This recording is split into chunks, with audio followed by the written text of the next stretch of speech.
On va voir ensemble le fonctionnement de la surjeteuse de chez Lidl, la PFAF élément 1230. Donc ici vous avez un bouton pour la longueur du point, donc on règle généralement sur le 3.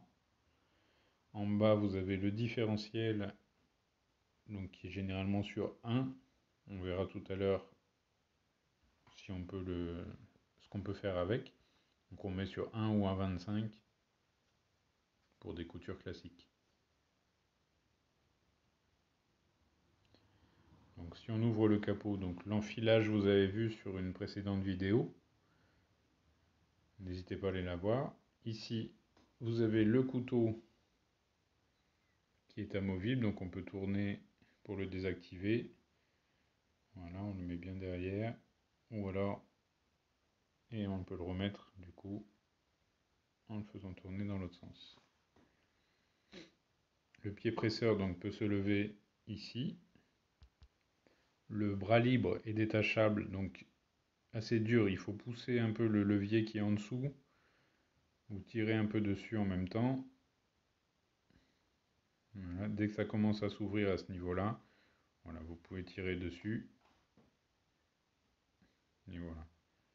Et donc ça permet de faire des coutures tubulaires, par exemple pour des finitions de manches ou de bas de pantalon.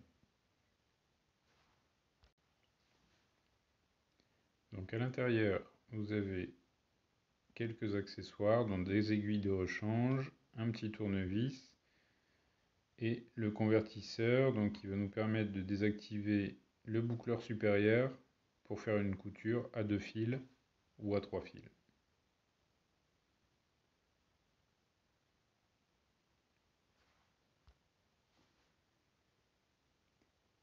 J'entends souvent qu'on ne peut pas passer des épaisseurs, donc là on va faire un essai avec 3 épaisseurs donc de l'éponge.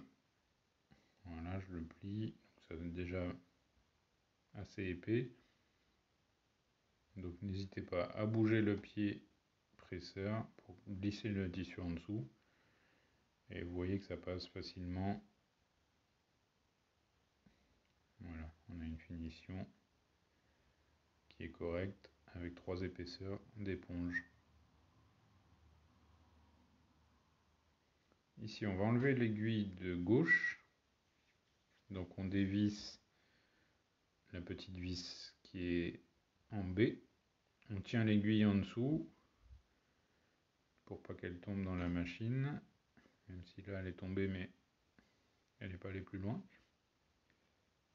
Voilà, et on met l'aiguille en sécurité. Donc j'avais coupé le fil de l'aiguille avant de l'enlever, et donc les autres fils sont restés attachés, et on a une chaînette à 3 fils. Donc le convertisseur, on va le mettre, donc on met le rond, la partie ronde dans le trou, et la partie métallique à gauche qui va passer derrière le boucleur pour se mettre dans le petit trou. Voilà, donc ça bouge plus et ça permet de désactiver le boucleur supérieur. Donc on va faire un ourlet rouloté, donc on le met sur F au niveau de la longueur du point. Ici en bas on va le laisser sur 1. Donc voilà, j'ai un tissu, un voile assez fin extensible. Donc on va faire un test pour l'ourlet rouloté, donc c'est une finition qu'on peut trouver sur des vêtements du commerce, souvent dans des tissus fins. C'est pour ça que j'ai pris un voile comme ça.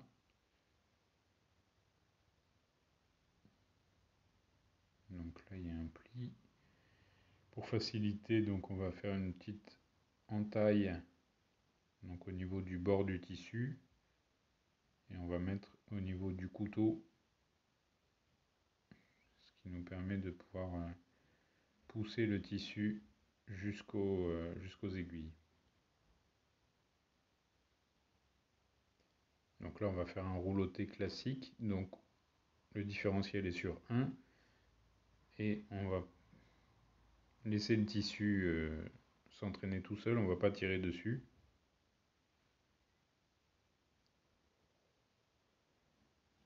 donc pour faire un ourlet rouloté.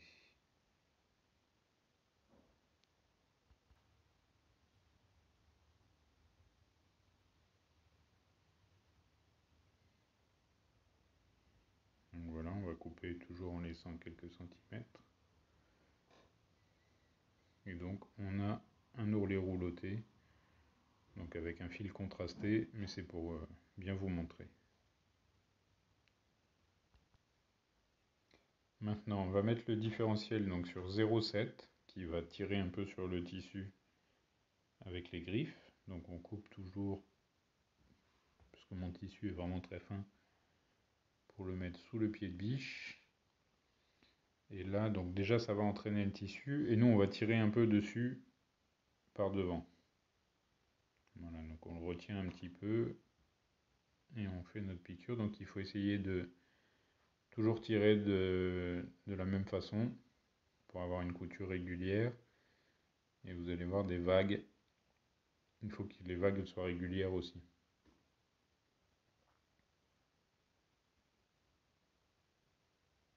Et donc ça, c'est ce qu'on appelle un rouloté laitue.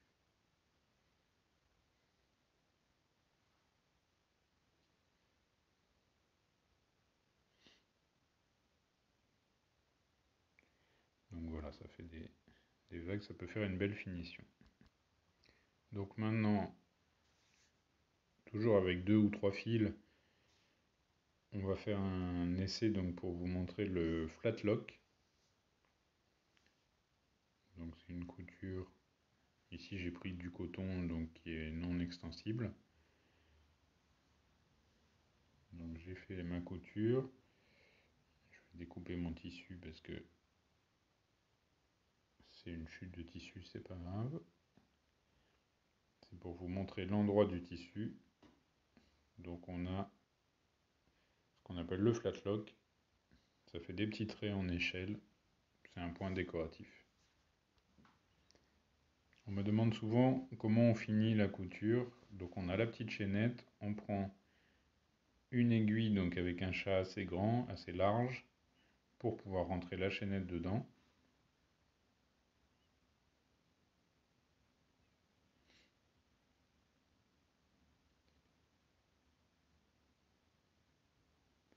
Et on passe l'aiguille dans les boucles sur 4-5 cm. On tire dessus et on va couper le fil qui dépasse.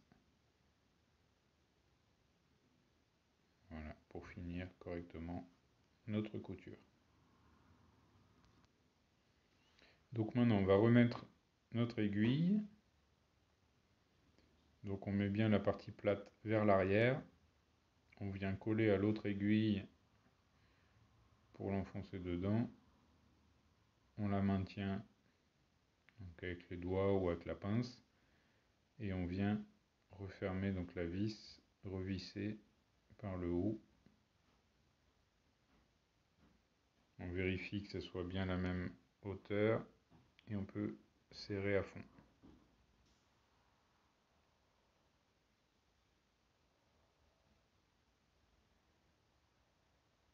Donc sous le capot, vous avez une petite molette ici qui vous permet donc de régler la largeur du couteau, donc plus ou moins proche des aiguilles, donc de gauche à droite. Voilà, comme ceci, c'est pour régler la largeur du tissu, donc à droite des aiguilles. Donc ça va vous faire une couture plus ou moins large. Voilà. Ici, vous aurez plus ou moins de tissu sur la droite.